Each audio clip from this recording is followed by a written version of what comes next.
नमस्कार, माय माउली हिंदी समाचार में आपका स्वागत है और मैं हूं शेख इस्माइल। दर्शकों, हम आज एग्रीकल्चर डिपार्टमेंट से एओ साई तेजा से बात करेंगे और हम जानेंगे कि किस तरह से किसानों को मदद करने वाली एक जो संस्था है, ये कार्य सरकार सबसे पहले इनके ऊपर डिपेंड करता है और ये जांचते हैं, पड़तालते हैं और किसानों के हित में पूरी अपनी जो ड्यूटी करते हैं और किसानों के हित में ही करते हैं। अभी हम साई तेजा से बात करेंगे और इनको हम जानेंगे इनसे कि किसान को क्या चाहिए और किसान इनसे क्या चाहता है। जैसा कि एग्रीकल्चर डिपार्टमेंट हम सब जानते हैं कि किस तरह से तरक्की कर रहा है और किसान भी इस वक्त किस तरह के तरीके से तरक्की कर रहा है। अभी कई सारे सवाल है जनता के, कई सारे किसानों के, काश्तकारों के सवाल है, उनको हम मद्देनज़र रखते हुए एओ साई तेजा से बात करेंगे। नमस्कार सर, मैं माय माउली इस्माइल से। नमस्कार इस्माइल भाई।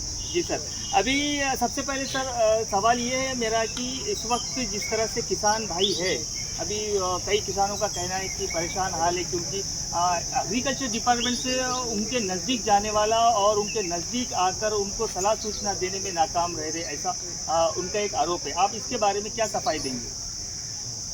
नहीं, हम तो पूरा अभी जो देना है इंस्ट्रक्शन हम तो दे देते हैं।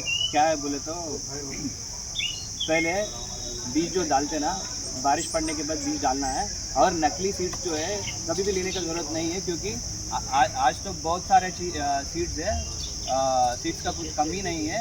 अब पहले जो फेमस कंपनीज है वो कंपनीज से ले लो और डीलर्स जो है डीलरशिप जो डीलर्स के पास है वो लोगों से ही ले लो।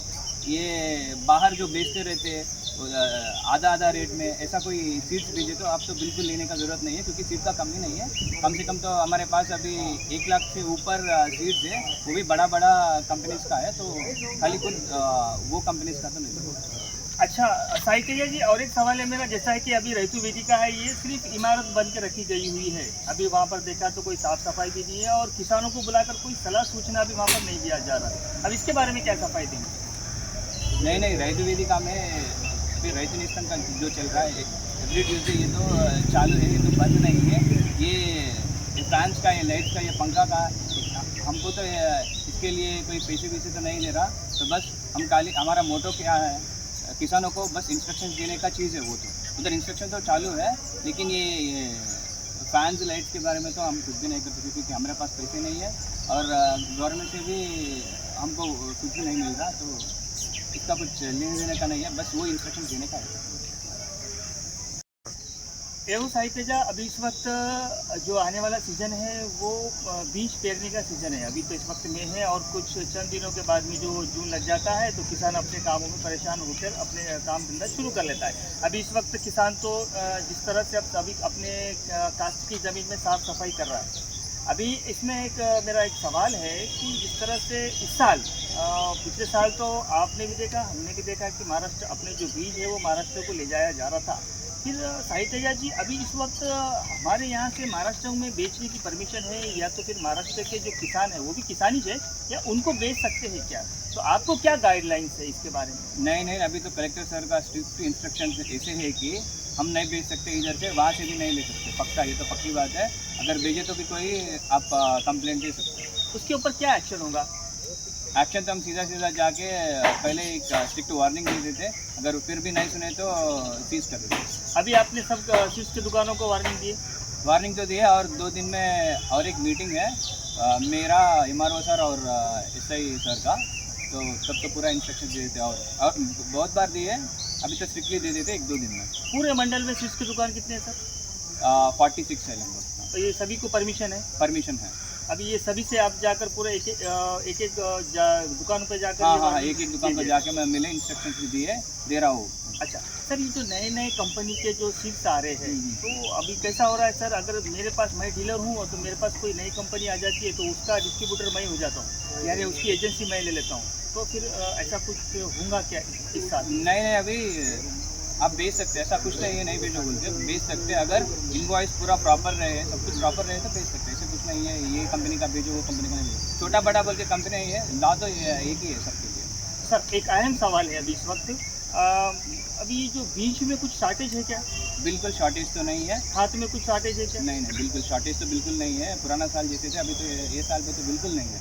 बीज कितने अवेलेबल है बेला मंडल के अंदर अभी जो किसान अभी इस वक्त लगाएंगे? आज देखे तो 1 लाख से ज़्यादा ही है। कपास की बीज कितने यहाँ पर खरीदे जा सकते हैं?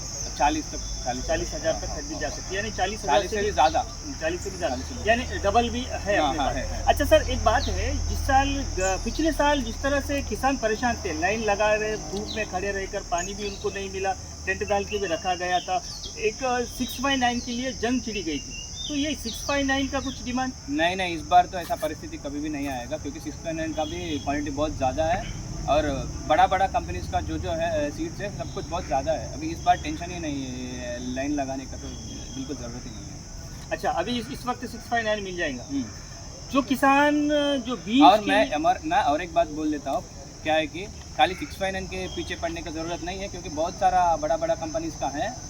और एक बात क्या है बोले तो, अगर मान लो एक 10 एकड़ है, 10 एकड़ में खाली 6/9 डाले तो तुम्हारा यील्ड जो है वो इतना ज़्यादा नहीं आएगा। तो कम से कम 2-3 कंपनीज का सीड्स डाल दिए तो थोड़ा यील्ड ज़्यादा आने का चांसेस ज़्यादा है। एवं सर, अभी एक सवाल है मेरा कि किसान जो मांगता है बीज, वो तो उसको मिल जाएगा इस साल, आप जो कह रहे हैं जिस तरह से वो मिल जाएगा। अभी एक बात समझ में आ रही है कि सर, जिस तरह से किसान को थैली का जो MRP रेट होता है, वो MRP रेट से तो उसको बिल बनाया जाता है, लेकिन उसके अतिरिक्त तो उसका वसूली की जाती है, ये एक सवाल है। अभी दूसरा सवाल, अगर आप डीलर हैं, अगर मैं आपके पास जाऊंगा तो मैं अगर 6/9 की डिमांड करूंगा तो मुझे नई जो थैली है, जैसा कि नई जो कंपनी की थैली है जिसको किसान पसंद नहीं करता, यानी उसका दिल गवा नहीं देता, तो उसको वो दे देते। अब आप अगर ये 4 थैली लेंगे तो हम ये 6/9 दो देंगे, इस साल वैसा होगा क्या? मैं किसान को तो एक बात बोल सकता हूँ, क्या है बोले तो, MRP से 1 रुपये भी ज़्यादा मांगे तो सीधा आके कंप्लेंट दे सकते हैं, लेकिन थोड़ा प्रूफ चाहिए, ऑथेंटिकेटेड प्रूफ दे दे कि मुझे कंप्लेंट दे दी तो मैं शॉप सीज या नहीं तो स्टॉप सेल तो कर सकता हूँ। किसानों को ये बहुत ज़रूरी बात है। किसान अभी साई तेजा साफ तौर से और साफ शब्दों में कह रहे हैं कि अगर आपसे MRP से अगर ज़्यादा 1 रुपया भी लिया जाता है तो तुरंत साई तेजा से संपर्क करें। इनके नंबर पूरे व्हाट्सएप में और हर जगह, यानी ऑफिस भी बेला में मौजूद है, आकर तुरंत संपर्क करें, ऐसा साई तेजा का कहना है। सर, अभी समझ लो, अब किसानों को आप क्या कहना चाहते हैं? किसानों को पहली बात ये है कि अच्छा सीड ढूंढो, अच्छा सीड जो है बड़ा कंपनीज का ये लो, ये एक है। और दूसरा बात ये है कि बारिश पड़ने से पहले सोइंग किए तो कुछ भी नहीं होगा, 1-2-3 बारिश पड़ने के बाद, थोड़ा बड़ा बारिश पड़ने के बाद सोइंग कर लिए तो थोड़ा अच्छा होने का चांसेस है। और नकली सीड्स तो बिल्कुल लेना ही नहीं है। और एक बात क्या है बोलते, कुल्ला भेजे या कम रेट पे भेजे तो कभी भी मत लो। और रसीद तो पक्का लेना ही है।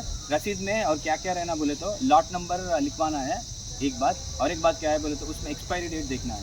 अगर सीड का एक्सपायरी हो गया मान लो, आप उसके बारे में भी सीधा आके कंप्लेंट दे सकते हैं। और पक्का ये बात तो लिख के रखो, रसीद में तो पक्का एक्सपायरी डेट लिखवाना ही है, रसीद में भी एक्सपायरी डेट। दर्शकों, अभी एक बात ध्यान में रखें, अगर आपको कोई खुला बीज दे रहा है तो बिल्कुल वो ना लें। अभी जो पैकेजिंग कंपनी के हैं वो साई तेजा कर रहे हैं कि वो पैकेजिंग कंपनी के ही बीज ले।